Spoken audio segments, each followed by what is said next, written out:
بسم اللہ الرحمن الرحیم۔ ناظرین، میں ابھی انجینئر محمد علی مرزا جیلمی کی ویڈیو آپ کو دکھانے لگا ہوں۔ پلیز اگر پسند آئے تو کمنٹ شیئر ضرور کرنا، فالو بھی کرنا۔ چلیں ویڈیو دیکھتے ہیں۔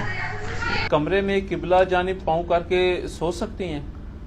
جیسے میرے بھائی قبلہ جانب، آج پورا کر لیں سوال۔ جیسے کہ مرکزیہ کے جو ہوٹل ہیں ان میں اکثر بیڈ کی پاؤں والی ڈائریکشن حرم یا مسجد نبی کی طرف ہوتی ہے۔ ہاں جی، میں آپ کو بتاؤں، پہلی بات یہ ہے کہ ایک چیز ہے تقویٰ، ایک ہے فتویٰ۔ فتوے میں تو کسی کے نزدیک قبلہ رخ پاؤں کرنا گناہ نہیں ہے۔ میرا ایک یوٹیوب پہ کلپ ہے، قبلہ کی طرف تھوکنا، ٹھیک ہے، یہ آپ یوٹیوب پہ لکھیں تو میں نے اس میں تھوکنے کا مسئلہ، پیشاب کا مسئلہ بتایا۔ پیشاب کرنا قبلہ رخ حرام ہے۔ اس میں دو موقف ہیں محدثین کے۔ ایک کا موقف یہ ہے کہ اوپن ایئر میں حرام ہے، کنٹرول انوائرمنٹ میں جائز ہے، یعنی اگر کمرہ جو ہماری کنٹرول انوائرمنٹ ہوتی ہے۔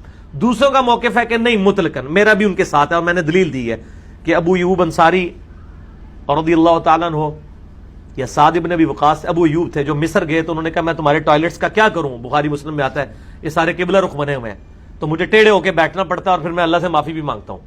تو اگر کوئی ٹوائلٹ بنے ہوئے ہیں ادھر ٹیڑھا ہو کے بیٹھے، ہم لوگ تو پہلے اس چیز کا اہتمام کرتے ہیں۔ رہا پاؤں کرنے کا مسئلہ، پاؤں کے بارے میں کوئی حدیث نہیں ہے۔ تھوکنے کے بارے میں ابو داؤد میں ہے کہ ایک شخص نے قبلہ رخ تھوکا تھا، نبی علیہ السلام نے اس کو امامت سے ہٹا دیا تھا، ٹھیک ہے۔ تھوکنا منع ہے، پیشاب کرنا منع ہے، پاؤں قبلہ رخ کرنا اس کے بارے میں کوئی حدیث نہیں ملتی، لیکن مزاج رسول سے یہی لگتا ہے کہ یہ بھی منع تو ہم نہیں کہتے لیکن پسندیدہ نہیں ہے۔ اور وہ آپ کبھی عربیوں کو دیکھیں نا، تراویح کے بعد سلام پھیر کے سیدھی ٹانگیں ایسے کعبے کی طرف کر لیتے ہیں وہ۔ اور میں تک ایک بندہ کہتا ہے یار اسی تو ایڈی دور نہیں کرتے، ایسے آگے میں کرتے ہیں، ٹھیک ہے۔ تو وہ بات تو ٹھیک ہے کہ یار اس طرح کرنے کی ضرورت کیا ہے، آپ نے خام خواہ اپنے لیے ازمائش ڈالی ہوئی ہے۔ تو اگر اس طرح کی کوئی چیزیں ہیں مجھے بتائیں، اگر بیڈ کے پاؤں قبلے کی طرف ہوتے ہیں تو بیڈ نے آپ کو پکڑا تو نہیں ہوا کہ سر تو ضروری اتنے رکھنا ہے، لک وشکار رکھنا ہے نا، صرف بیڈ صرف آپ سے یہ ڈیمانڈ کرتا ہے کہ لک وشکار ہونا چاہیے، تو تسی سر ادھر کر لو تو تکیا اتنے رکھ لو، کیڑا مسئلہ، لک تو وشکار ہی رہے گا۔ بیڈ آپ کو ساری دور کرنے کی اجازت دیتا ہے، لک نہیں کرن دے گا، وہ کہے گا لک وشکار ہے۔